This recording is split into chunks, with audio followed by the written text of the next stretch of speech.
The trolley problem is a thought experiment in ethics and moral philosophy, first introduced by the philosopher Philippa Foot in 1967, but it was later developed into its most popular form by Judith Jarvis Thomson.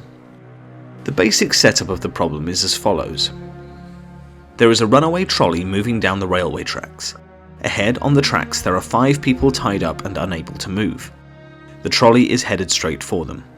You are standing some distance off in the train yard, next to a lever. If you pull this lever, the trolley will switch to a different set of tracks. Unfortunately, there is one person on this side track. You have 2 options. Number 1, do nothing and the trolley kills 5 people on the main track. Number 2, pull the lever, diverting the trolley onto the side track where it will kill 1 person.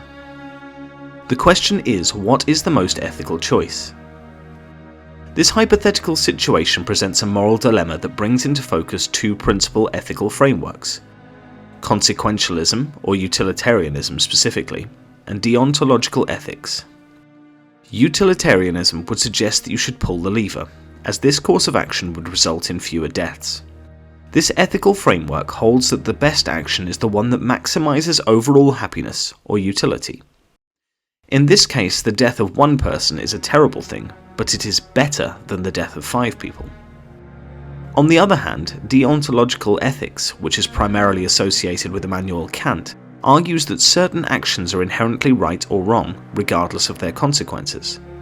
From this perspective, actively pulling the lever to cause someone's death, even to save 5 others, could be seen as morally wrong because it involves deliberately harming an individual. A deontologist might argue that one should not interfere and let the trolley continue on its course, as actively causing harm is morally reprehensible, even if it leads to a better overall outcome. The trolley problem sparks intense debates in philosophy and ethics because it underscores the tension between these 2 approaches.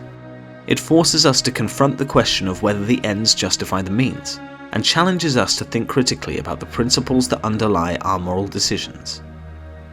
In recent years, the trolley problem has found real-world applications in discussions about autonomous vehicles. If an accident is unavoidable, how should a self-driving car be programmed to react? Should it prioritize the lives of its passengers or pedestrians?